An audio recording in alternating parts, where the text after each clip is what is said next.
اللہ اللہ اللہ اللہ اللہ اللہ اللہ۔ آج کا سبق سورہ انشراح سے ہے، اس کو سورہ انشراح بھی کہتے ہیں، سورہ علم نشرح بھی کہتے ہیں، اور یہ مکی صورت ہے، اس کی 8 آیات ہیں۔ اعوذ باللہ من الشیطان الرجیم، بسم اللہ الرحمن الرحیم۔ علم نشرح لک صدرک، علم کیا نہیں، نشرح ہم نے کھول دیا، صدرک لکا آپ کے لیے، صدرک آپ کے سینے کو، کیا ہم نے آپ کے لیے آپ کا سینہ نہیں کھول دیا؟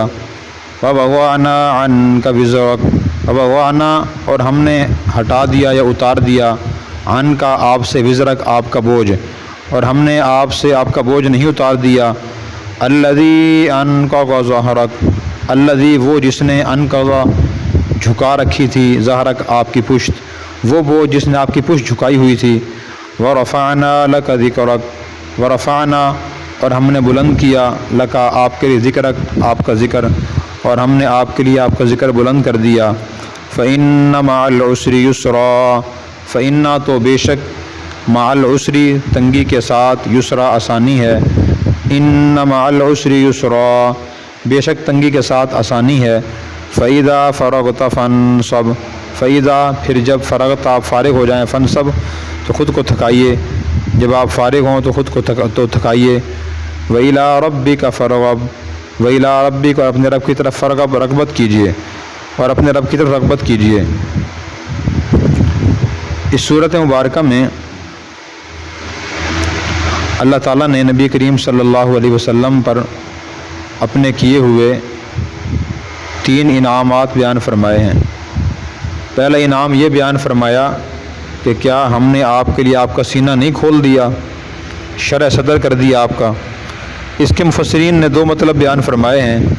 ایک مطلب تو وہی ہے جو سیرت رسول میں آپ نے پڑھ لیا کہ آپ صلی اللہ علیہ وسلم کا زندگی میں کئی بار شق صدر ہوا، اور آپ کا سینہ مبارک چاک کر کے دل نکالا گیا، اور اس دل میں علم و حکمت اور علوم نبوت حاصل کرنے کی استعداد پیدا کی گئی، اور جو فاسد مادہ ہو سکتا تھا وہ نکالا گیا۔ ایک تو شق صدر اس سے مراد ہے، اور بعض مفسرین نے فرمایا شرح صدر سے مراد یہ ہے کہ اللہ تعالیٰ نے اخلاق اور علوم اور علم اور حلم برداشت کرنے کے لیے اور حاصل کرنے کے لیے آپ کے سینے کو کھول دیا، اس میں شرح صدر ہو گیا، آپ کو اسلام کی حقانیت پہ اطمینان پیدا ہو گیا، اللہ کے علوم پہ اطمینان اور یقین پیدا ہو گیا۔ یہ بڑا مسئلہ ہوتا ہے نا ایک عام انسان کے لیے، شرح صدر نہیں ہوتا اس کا، ایک بات سن لیتا ہے پھر اس کے خلاف دوسری بات سنتا ہے ایک عام آدمی، وہ کہتا ہے کہ ہاں جی لوگ یوں بھی کہتے ہیں، ہاں لوگ یوں بھی کہتے ہیں۔ اب اسے یہ یقین نہیں ہوتا کہ صحیح بات کون سی ہے۔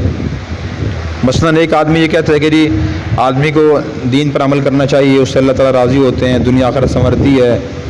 آدمی جب یہ بات سنتا ہے تو کہتا ہے جی ہاں بالکل ٹھیک بات ہے، جب آدمی اللہ کی اطاعت فرما برداری کرے گا اللہ خاص مہربانیاں فرمائیں گے اس پہ۔ پھر اس کے بعد آدمی دوسری بات یہ سنتا ہے کہ جی دیکھیں فلاں آدمی کتنا بے دین ہے، نماز وہ نہیں پڑھتا، روزے وہ نہیں رکھتا، حج وہ نہیں کرتا، حرام و حلال میں تمیز وہ نہیں کرتا۔ اس کے پاس کون سی اللہ کی نعمت نہیں ہے؟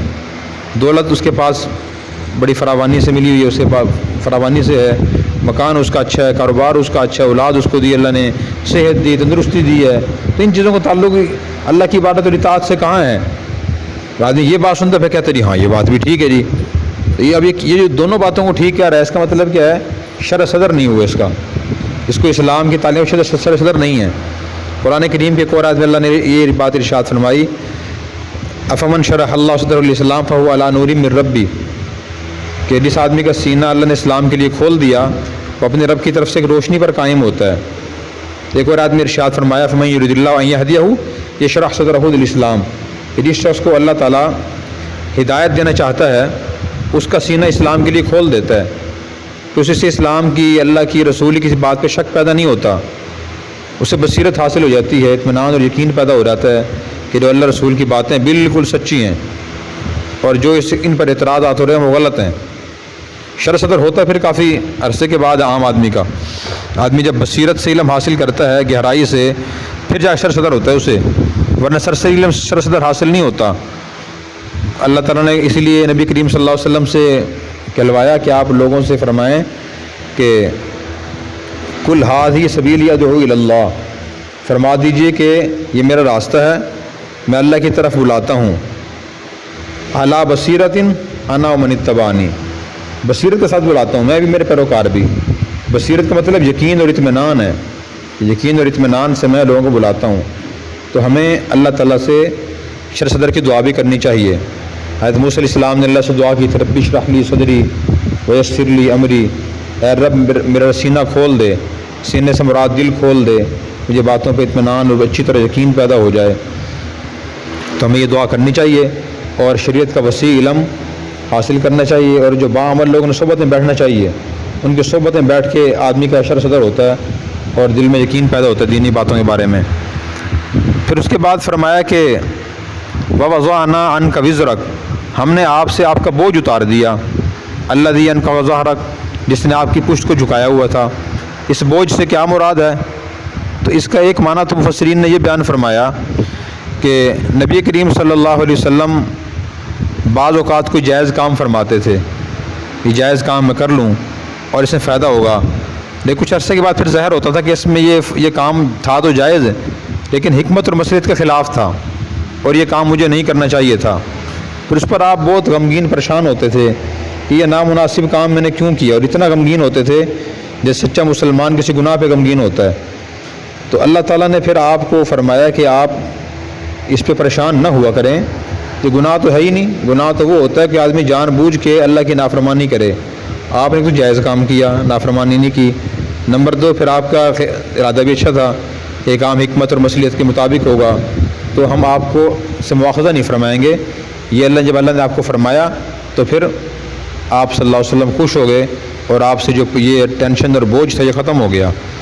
سورہ فتح میں اللہ نے فرمایا لیغفر لک اللہ ما تقدم من ذنبک وما تاخر, کہ اللہ تعالیٰ آپ کے اگلے پچھلے تمام گناہ معاف کرنا چاہتے ہیں.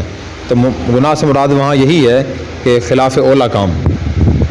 جائز کام بہت سے ہوتے ہیں, ہر جائز کام مفید نہیں ہوتا, نقصان دہ بھی ہو سکتا ہے. اور دوسرا مطلب مفسرین نے اس کے یہ بیان فرمایا کہ آپ صلی اللہ علیہ وسلم پر دین اسلام کو پھیلانے کا اور اسلام کو پھیلانے کا, لوگوں کو سمجھانے کا بڑا غلبہ تھا, اور آپ اس سے پریشان رہتے تھے کس طرح اسلام پھیلے گا, لوگ کیسے اسلام میں داخل ہوں گے, کیسے لوگ ہدایت کی طرف آئیں گے. اس وجہ سے آپ بہت پریشان ہوتے تھے. سورہ کہف میں اللہ تعالیٰ نے آپ کی کیفیت ہی بیان فرمائی, لعلک باخع نفسک, کہ شاید آپ تو خود کو ذبح کر لیں گے یا ہلاک کر دیں گے اس لیے کہ لوگ ایمان نہیں لاتے.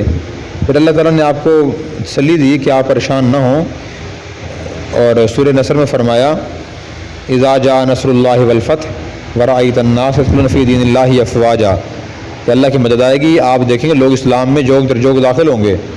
اور چنانچہ ایسے ہی ہوا, پھر کثرت سے لوگ اسلام میں داخل ہوئے, اسلام پھیلنا شروع ہوا, تو آپ کے یہ بوجھ پریشانی بھی ختم ہو گئی. اس میں ہمارے لیے بھی سبق ہے. ایک تو یہ کہ ہم گناہ کرتے ہوئے گناہ خدا نخواستہ ہم سے ہو جائے یا کرنے لگیں اور ڈریں اس وقت بہت زیادہ کہ گناہ مجھ سے کیوں ہو گیا, اس سے بچنے کی پوری کوشش کریں. اور نمبر 2 دوسرا یہ کہ اسلام کے پر عمل کرنے اور پھیلانے کے لیے ہم بےتاب رہیں. یہ اللہ کے انبیاء علیہ السلام کا طریقہ تھا, انہیں کیفیت ہی ہوتی تھی. بعض لوگ کہہ رہتے ہیں بس لیکن ہم نے حساب دینا ہے, ہمیں کیا ٹینشن ہے, جو کر رہا ہے خود بھگتے گا, ہمیں کوئی ٹینشن نہیں ہے. یہ بات بھی درست نہیں ہے. اللہ کے انبیاء علیہ السلام پریشان رہتے تھے, تو ہم بھی حکمت سے دین کی تعلیمات کے مطابق نرمی سے اصلاح حالی کوشش کریں. یہ میرے دوست, میرے بھائی, رشتہ دار, قریب کے مسلمان وہ ہدایت یافتہ نہیں ہیں, ہدایت پر وہ کیسے آئیں گے, اس کے طریقے سوچیں اور اس کے لیے پھر ہم کوشش کریں, یہ فکر ہونی چاہیے. تیسرا انعام یہ بیان فرمایا کہ ورفعنا لک ذکرک, ہم نے آپ کا ذکر آپ کے لیے بلند کر دیا. تو جہاں اللہ کا نام آتا ہے دین میں, وہاں اللہ کے نبی صلی اللہ علیہ وسلم کا نام بھی آتا ہے کلمے میں, اور اسی طرح اقامت میں, تکبیر میں, اذان میں, تشہد میں, درود شریف میں. جہاں اللہ کا نام وہاں اللہ کے نبی کا نام آتا ہے, ذکر بلند کر دیا. روزانہ کروڑوں لوگ درود شریف پڑھ رہے ہیں, تشہد ہی پڑھ رہے ہیں, اور اسی طرح کلمہ ہی پڑھ رہے ہیں, اذان بھی دے رہے ہیں, اقامت بھی کہہ رہے ہیں. اتنا ذکر بلند شاید دنیا میں کسی کا نہیں ہوا. جتنا اللہ کے نبی صلی اللہ علیہ وسلم کا ذکر بلند ہوا ہے۔ پھر اس کے بعد فرمایا فإن مع العسر یسرا، کہ بے شک تنگی کے بعد آسانی ہوتی ہے، بے شک تنگی کے بعد آسانی ہوتی ہے۔ تو اس کا مطلب بھی ایک تو یہ ہے کہ دنیا میں جو دین پھیلاتے آپ کو تکالیف پریشانیاں پیش آ رہی ہیں، اور جو ابتدائی زندگی تھی آپ صلی اللہ علیہ وسلم صحابہ کرام کی، اس میں بڑی پریشانیاں تھیں۔ مکہ کی زندگی دیکھیں، بڑی پریشانیاں، اور کھانے کے لیے خوراک نہیں ہوتی تھی پوری، اور امن حاصل نہیں تھا، پریشانیاں تھیں، خوف تھا ہر وقت دشمنوں کا۔ میں کہ آسانیاں پیدا ہو جائیں گی، چنانچہ اللہ تعالیٰ نے آسانیاں پیدا فرما دی، ہجرت فرمائی تو ہر طرح کی آسانیاں ہو گئی۔